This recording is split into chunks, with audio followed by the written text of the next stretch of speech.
주 예수 그리스도로부터 은혜와 평강이 함께 하시기를 축복합니다. 오늘은 누가복음 2장 25절로 33절의 말씀을 봉독하겠습니다. 예루살렘에 시므온이라 하는 사람이 있으니 이 사람은 의롭고 경건하여 이스라엘의 위로를 기다리는 자라. 성령이 그 위에 계시더라. 그가 주의 그리스도를 보기 전에는 죽지 아니하리라 하는 성령의 지시를 받더니 성령의 감동으로 성전에 들어가매 마침 부모가 율법의 관례대로 행하고자 하여 그 아기 예수를 데리고 오는지라. 시므온이 아기를 안고 하나님을 찬송하여 이르되 주제여 이제는 말씀하신 대로 종을 평안히 놓아주시는도다. 내 눈이 주의 구원을 보았사오니 이는 만민 앞에 예비하신 것이요 이방을 비치는 빛이요 주의 백성 이스라엘의 영광이니이다 하니 그 부모가 그에 대한 말들을 놀랍게 여기더라 라고 하는 본문을 가지고 이스라엘의 위로를 기다리는 자라고 하는 주제로 말씀드리겠습니다.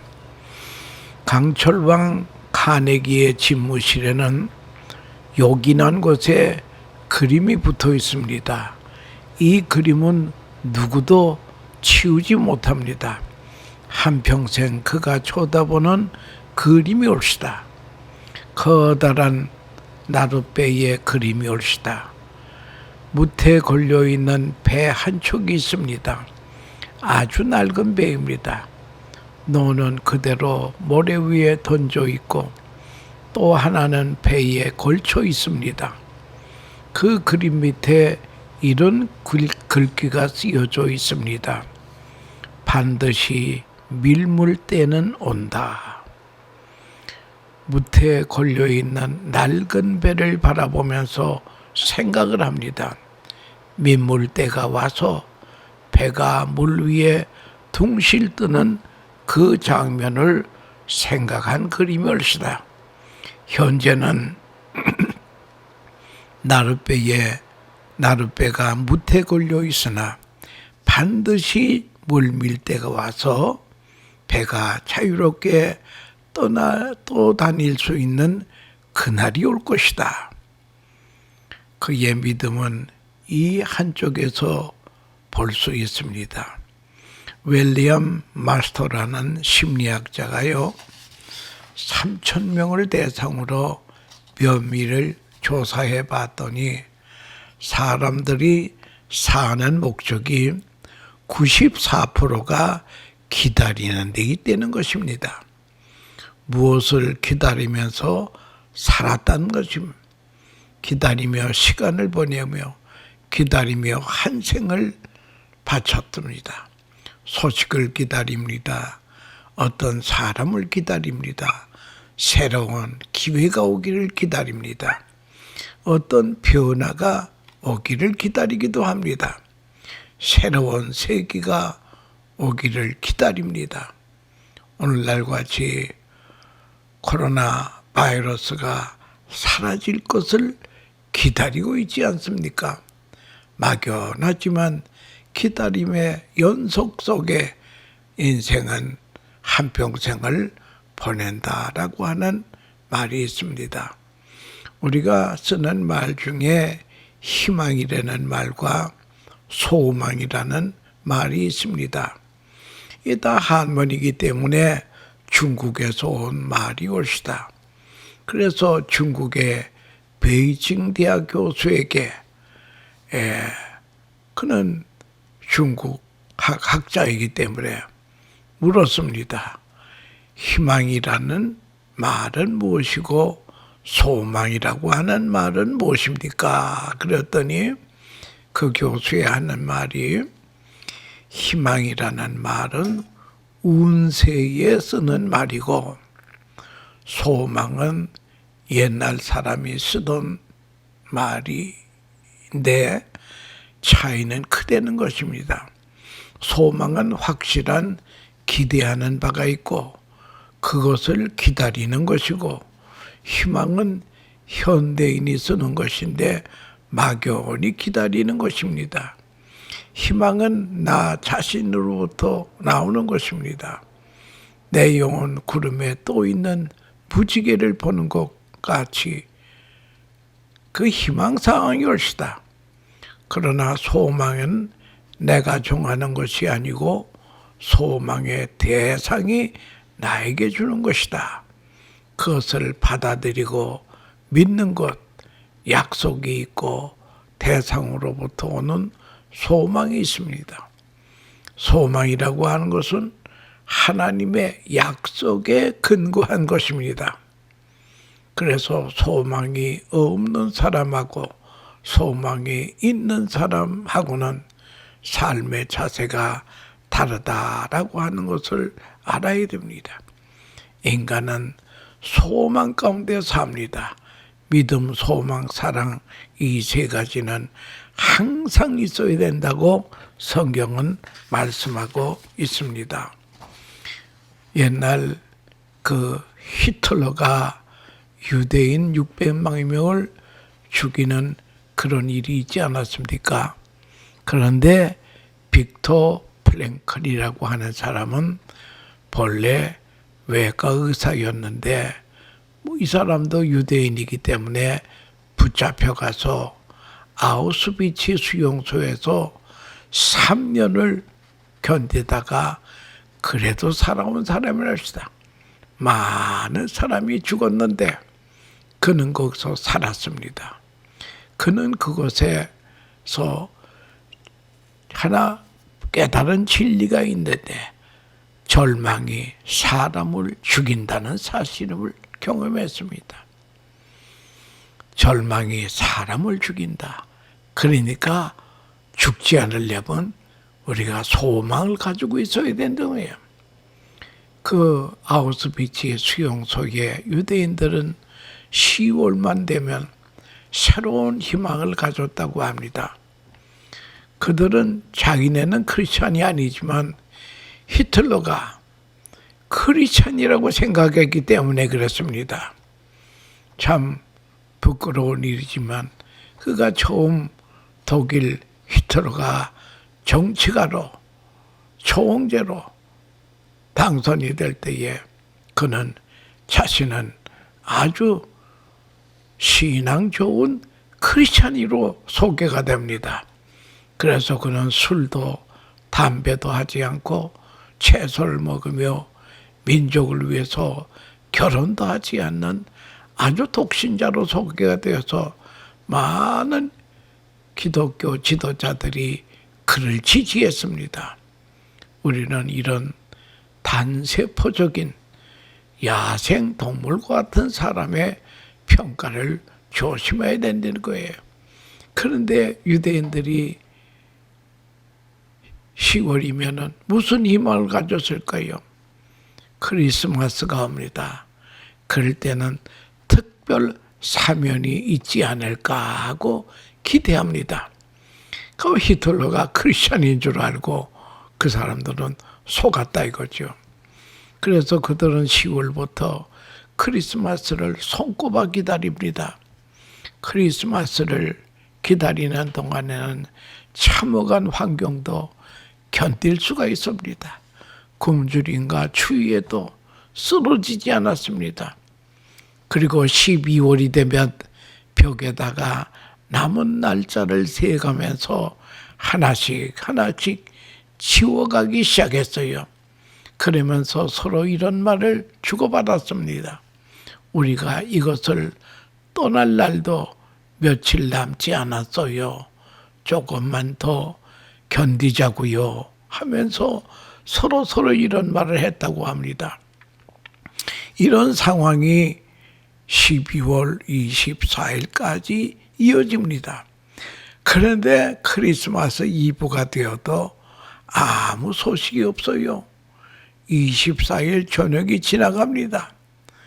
유대인 이 포로 수용소에 있는 사람들은 크리스마스 당일에 마지막 희망을 걸어봅니다. 이날에 무슨 석방이다 하는 희소식이 있을까 하고 하루를 기다리다가도 보니까 아무런 소식이 들려오지 않습니다. 그러면 지금까지 품었던 희망이 전부 물거품에 불과하다는 사실을 인정하게 됩니다. 지옥 같은 수용소에서 살아나갈 것이라는 소망을 가진 이는 이제는 하나도 없습니다. 그런데 그 수용소에 한 방에 20명의 사람들이 수용하고 있는데 하고만 크리스마스가 지난 다음에는 석방도 안 되니까 절망에 빠졌기 때문에 이들이 하루에 3명에서 5명 매일 죽어나가는 것입니다. 여러분, 기다림이 왜 소망이 없으니까 그냥 죽는다는 거예요. 절망밖에 없다는 것입니다. 여러분, 이 사람이라고 하는 것은 이런 소망 속에 살아야 됩니다. 하나님은 우리의 소망이 오시되 대망의 내용이 내게 힘을 얹어줍니다. 나를 변화시켜 줍니다. 지혜도 능력도 줍니다. 용기도 줍니다. 기다림이 확실할 때에 생각이 바뀝니다. 또 마음이 확실해집니다. 사랑하게 되고 먼저 미래가 있습니다. 소망하는 바 거기에 내 가슴, 사랑, 믿음이 있습니다. 이 여성은 그가 생각하고 있는 사람을 닮는 아기를 낳는다는 말이 있습니다. 남편 닮는 아기를 낳으면 남편을 사랑했다는 표현이고 닮지 않았다면 이게 문제가 되는 것입니다. 그래서 토마스 하디의 소설에 환상의 여인이라는 소설이 있습니다. 한 여인을 시를 좋아합니다. 그래서 매일같이 그 시를 읽고 감상을 합니다. 한 시인을 마음으로부터 존경합니다. 그 작가를 사모하고 존경합니다. 결국 아이를 낳았는데 남편과 전혀 닮지 않는 그러한 사람 아기를 낳았다는 거예요. 물론 그 여인은 그 시인을 본 적이 없습니다. 이것 때문에 남편의 오해를 받게 되었다는 거예요. 그 오해로 말미암아 되어지는 이야기가 그 소설의 내용이라고 하는 것입니다. 문제는 미워해도 미운 사람 닮게 되어 있는 것입니다. 그쪽으로 생각하기 때문에 생각한 대로 낳게 된다는 거예요. 만약 시어머니를 미워하면 시어머니 닮은 아기를 낳는다는 거예요. 이 대망이라고 하는 것이 엄청난 변화를 가져다 준다라고 하는 것을 그걸 우리가 알아야 될 것입니다. 오늘 본문에 나타난 사건은 25절에 예수님의 위로를 기다리는 시므온. 그 위로라고 하는 말은 다시 말하자면 메시아를 기다리는 시므온이 있었다는 거예요. 예수님의 역사와 신학을 연구해 보면 유대인을 철저하게 메시아닉 익스펙테이션, 메시아 대망 사상으로 꽉 차 있습니다. 지금도 유대인들은 메시아 대망 사상을 하고 있습니다. 메시아 대망 사상 속에 유대교의 신학은 뿌리박고 있다라고 하는 것입니다. 시므온의 기다림의 신앙은 아주 건전한 것입니다. 먼저 물질적인 것이 아니었습니다. 돈 버는 것, 잘 사는 것 아니었습니다. 그저 영적인 것이었습니다. 신령한 것이었습니다. 자기 자신을 위한 것이 아니었습니다. 하나님의 택한 백성 이스라엘의 회복을 기다리는 사람이었습니다. 또 자기 방법대로 기다린 것이 아니로 하나님이 지시해 주시는 바를 따라 하나님의 말씀 속에서 메시아에 대한 신앙을 정립한 사람이었다. 신학적으로 중요한 것은 메시아닉 에이지냐 메시아냐 하는 것입니다. 그러면 메시아 시대를 기다리는 것이냐 그리스도는 메시아를 기다리는 것이냐. 여러분, 메시아 시대라고 하는 것은 자유, 평등, 번영 시대, 사회주의, 공산주의 같은 유토피아적인 사고를 말하는 것입니다. 이것이 메시아닉 에이지엇이다. 메시아 시대라. 로마가 그 당시에 유대인을 점령하고 있었기 때문에 로마가 완전히 망가지고 하나님께서 이제 건림하셔가지고 이스라엘이 다윗의 시대처럼 솔로몬의 시대처럼 태평성세를 누리는 그런 메시아닉 에이지를 기다린 것이 바로 유대인들인 것입니다. 그러나 본문의 시므온이라고 하는 사람은 메시아닉 에이지를 기다리는 것이 아니라 메시아를 기다립니다. 한 인격 예수님을 기다립니다. 성경이 말하는 것은 그 메시아인데 유대인들은 메시아 세대를 기다리고 있습니다. 시므온은 메시아 시대는 상관이 없습니다. 세상에 오시는 아기 예수를 기다리고 있었습니다. 예수 그리스도의 대망, 한 아기, 한 인격에 대한 대망, 말씀이 육신이 되어 우리 가운데 오시는 오직 한 분 예수, 시므온이 기다림이라고 하는 것은 대단히 중요한 의미를 가지고 있습니다. 메시아의 기다림, 기다림이 이 사람을 변화시키는 것입니다. 메시아 대망 사상이 나 자신에게 변화를 주는 어떤 변화를 주는가니 나를 경건하게 만듭니다. 속된 것을 멀리하고 부귀영화 멀리하고 경건하게 기도하며 묵상하며 하나님을 향하여 경건한 생활을 하게 된다. 기다림이 그를 경건하게 만든다는 거예요. 또 하나는 성전 중심으로 살았습니다. 예루살렘 성전 한번 오려고 하면은 여러 날이 걸려서 많은 수고 끝에 옵니다. 또 여기서 머문다고 하는 것도 쉬운 것이 아닙니다. 민박을 해야 되고 여관을 얻어야 됩니다. 옛날 성전 중심으로 사는 것이 얼마나 어려운지 알 수 없습니다.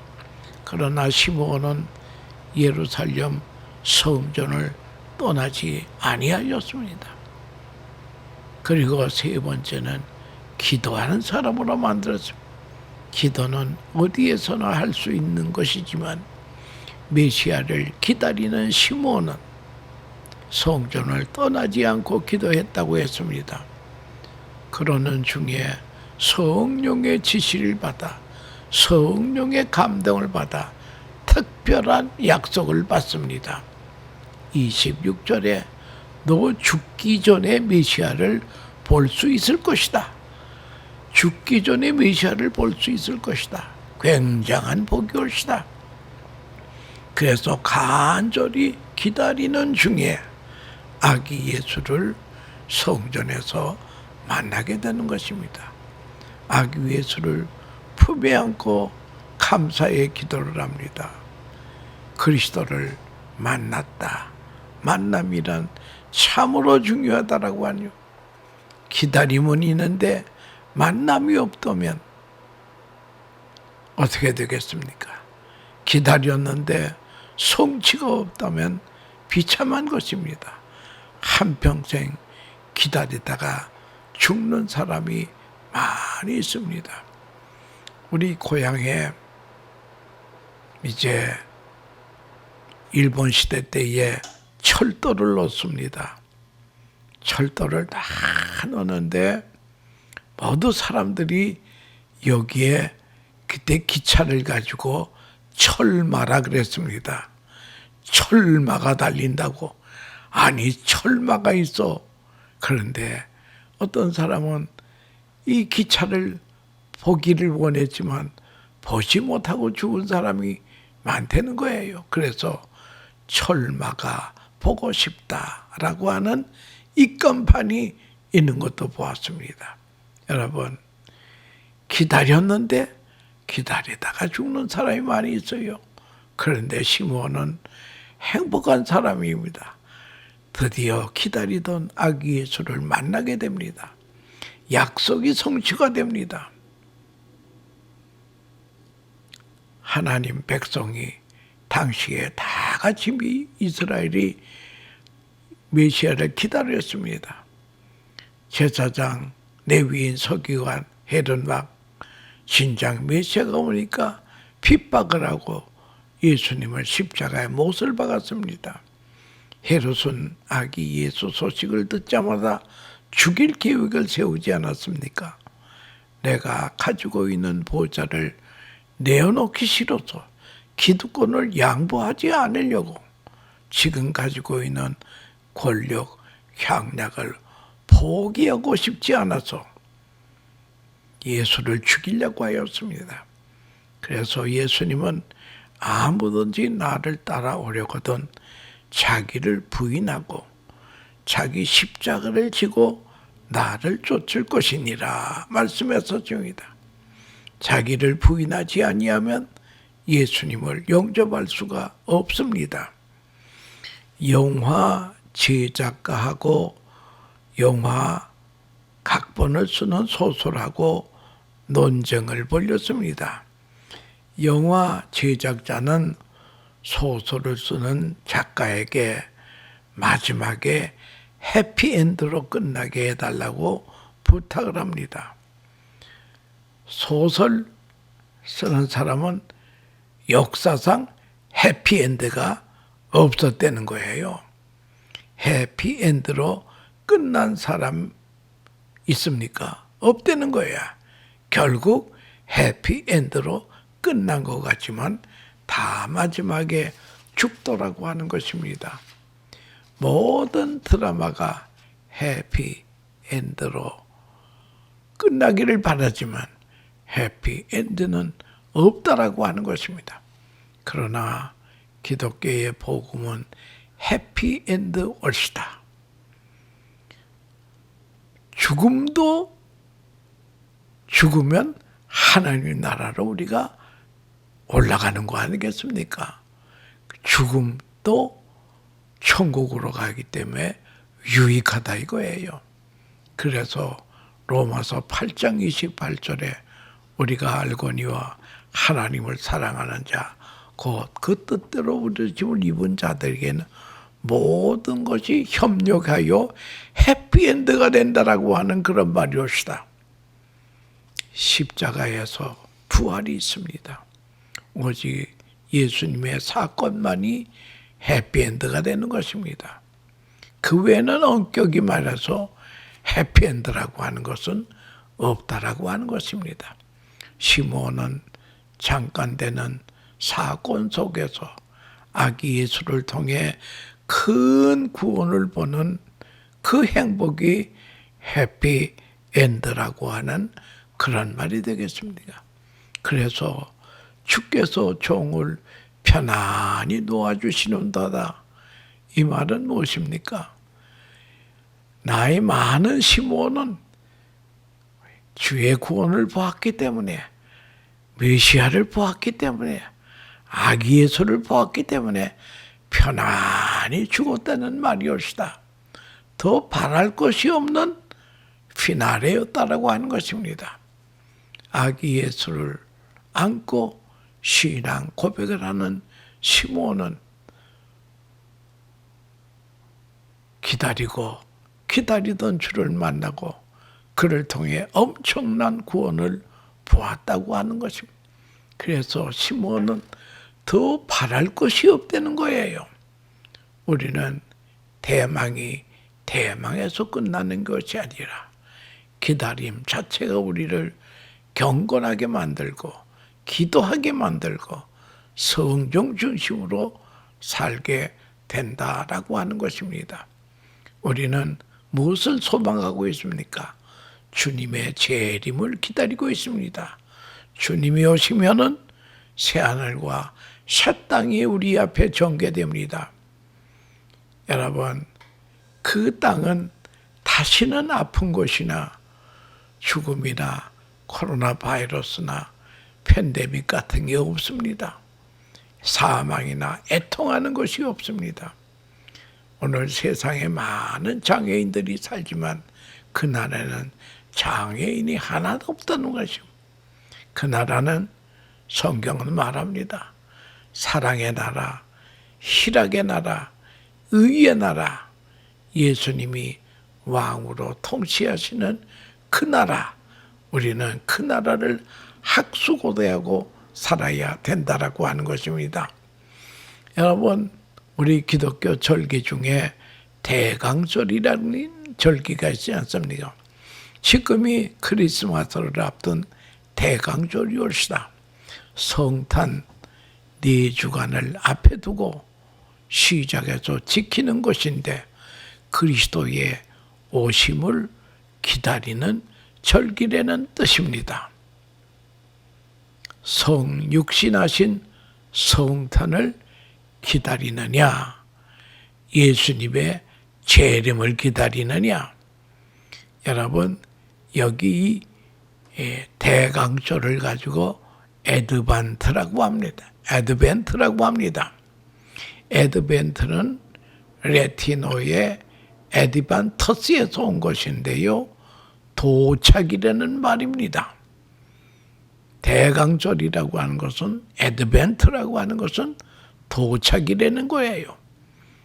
2000년 전에 예수님께서 하늘 보좌를 떠나서 이 땅에 도착하셨습니다. 아기 예수로 도착하셨습니다. 그리고 이제는 예수님이 십자가에 지시고 부활 승천하신 다음에는 다시 주님이 재림하십니다. 우리는 이제 성탄의 기다림 속에서 내가 이 구세주 예수님을 어떻게 맞이할 것인가, 그 기간이 바로 에드반트라는 것입니다. 그러니까 초림 예수를 기다리는 것은 더 에드벤트라고 합니다. 그러나 재림 예수님을 기다리는 것은 에드벤트라고 말을 하고 있습니다. 우리는 성탄일을 앞두고 초림의 그리스도를 마음에 맞이할 준비가 있어야 됩니다. 그리고 재림하실 주님을 기다리고 준비하는 그런 대강절이 되어야 된다라고 하는 것을 알고, 우리는 주 예수여 어서 오시옵소서. 그러면 우리에게는 모든 문제가 몽땅 다 해결이 되는 것입니다. 우리의 인간이 하나님의 형상대로 지음을 받았는데 의의 형상, 거룩의 형상, 지식의 형상이 100% 이루어지는 그날이 우리 인생에서는 최고의 하이라이트라고 하는 것을, 그걸 우리가 명심하면서 대강절을 맞이하시는 복된 하나님의 백성들 되시기를 축원합니다. 감사합니다.